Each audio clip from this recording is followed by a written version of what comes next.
Senhora Presidente, senhoras deputadas, senhores deputados, naturalmente que nós entendemos, como entendem a maioria dos partidos nesta Casa, que a regulamentação do subsídio de mobilidade para o transporte marítimo tem que avançar e não pode continuar em águas de bacalhau, como costuma dizer o povo. Esta é uma questão que já atravessou 3 governos nacionais, uma parte do governo do engenheiro Sócrates do Partido Socialista, atravessou todo o governo do PSD-CDS de Passos Coelho e Paulo Portas, e este governo está quase no final da sua vigência, e atravessou também este governo nacional, sem que esta situação esteja resolvida, pese embora o esforço de vários partidos na Assembleia da República, nomeadamente o Bloco de Esquerda.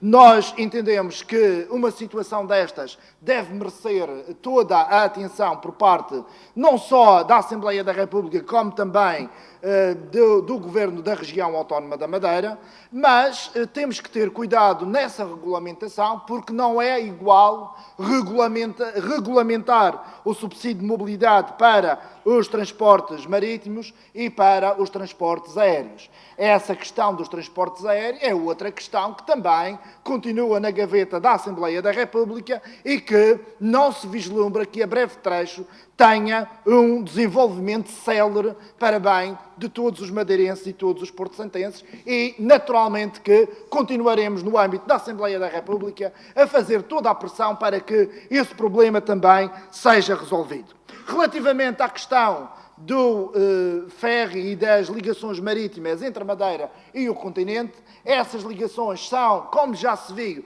de extrema importância para a Madeira e para os madeirenses. Todos nós defendemos que essas ligações continuem a existir e, de preferência, num período mais alargado do que aquele que agora existe, mas é, de facto, lamentável que tenha-se que ter chegado a uma situação de garantir a quem alugou o navio ao Armas 250 mil euros por cada vez que o Armas atraca no Porto do Funchal. É lamentável que tenhamos chegado a essa situação e não nos podemos esquecer que só chegamos a essa situação porque em 2011 houve quem, nomeadamente o Governo Regional do PSD, tudo tivesse feito para correr com o Armas daqui para fora, que não exigia nada à região, que não recebia um cêntimo da região e que assegurava essa ligação entre a Madeira e o continente. Não podemos ter memória curta. O Governo Regional do PSD,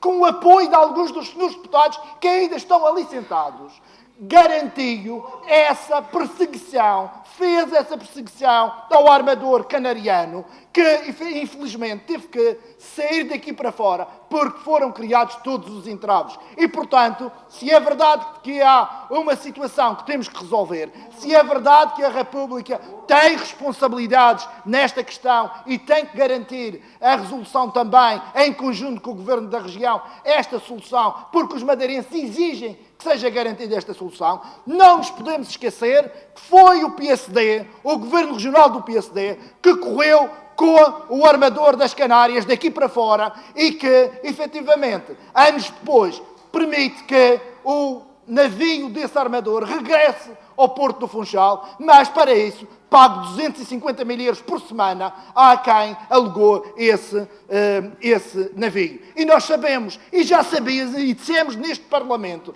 antes da decisão de ser tomada, que saberíamos e que não era preciso termos uma bola de cristal para sabermos quem é que ia ficar com os lucros dessa operação. Infelizmente tínhamos razão e quem ficou com os lucros dessa operação foram os mesmos de sempre, ou seja, os donos disto tudo. Senhora Presidente, senhoras deputadas, senhores deputados, Sr. Deputado Lino Abreu, eu percebo a sua questão, mas percebo também, e o Sr. Deputado convirá, que os madeirenses querem que exista a ligação férrea entre a Madeira e o continente. Mas há a questão que o Sr. Deputado colocou e coloco-lhe outra e respondo-lhe com outra questão. Sabe quanto é que custava à região, em 2011, o ferry que existia e que ligava a Madeira ao continente? Zero, senhor deputado. Zero. Agora custa essa verba que o senhor deputado aqui disse. Mas custava zero. E quem é que é responsável por ter corrido com o armador daqui para fora? É, portanto, essa questão é uma questão que é importante. Naturalmente que a República tem responsabilidades e tem que ajudar a região a garantir essa ligação entre a Madeira e o restante território nacional. Não temos dúvidas disso e nós que já criticamos hoje a senhora Ministra do Mar e mantemos todas essas críticas que fizemos ao governo do PSD-CDS e que fazemos ao governo do PS. Agora, é verdade, senhor deputado, é que há responsáveis por, desde 2011, deixarmos de ter um barco que fazia a ligação entre a Madeira e o continente a custo zero.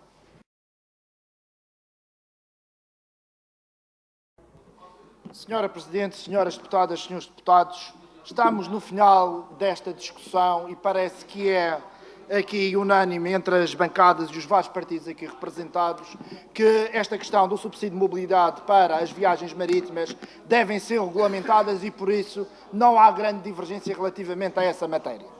O que aqui é necessário, e nós já fizemos na nossa primeira intervenção, é reavivar algumas memórias para também termos a percepção de quem é que é responsável pela situação a que se chegou. Já aqui descrevemos a perseguição que foi feita ao armador espanhol que operava na Madeira sem custos para a região, que foi corrido daqui para fora pelo Governo Regional do PSD e, ao abordarmos esta questão, encontramos uma notícia da agência Lusa, datada de maio de 2009, e que dizia que o Governo Regional da Madeira impôs limites de carga rodada à Naviera Armas. Nessa altura, a então Secretária Regional dos Transportes da Madeira garantiu que a região mantinha interesse numa segunda frequência do armador espanhol Naviera Armas, mas teve que acautelar o interesse dos passageiros, impondo limites para transporte de carga.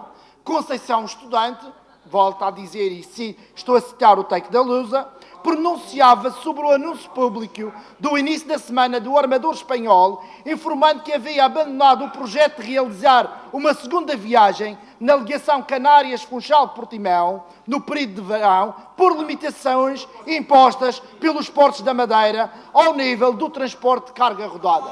Senhora Presidente, senhoras deputadas, senhores deputados, realmente nós aqui hoje, passado este tempo todo, questionamos-nos. Estas limitações, estas perseguições, e nomeadamente esta limitação imposta à carga rodada, foi para proteger os passageiros ou foi para proteger o monopólio de quem tem o transporte de carga do continente para a região autónoma da Madeira? Recorde-se que na altura que o Naviera Armas estava cá, havia transporte de caminhões com produtos, muitos deles de primeira necessidade, que chegavam à região e que eram vendidos na região a preços muito mais baixos do que efetivamente são vendidos hoje em dia. Isto foi para as perseguições ao armador espanhol, foi para proteger o monopólio e para proteger os donos disto tudo.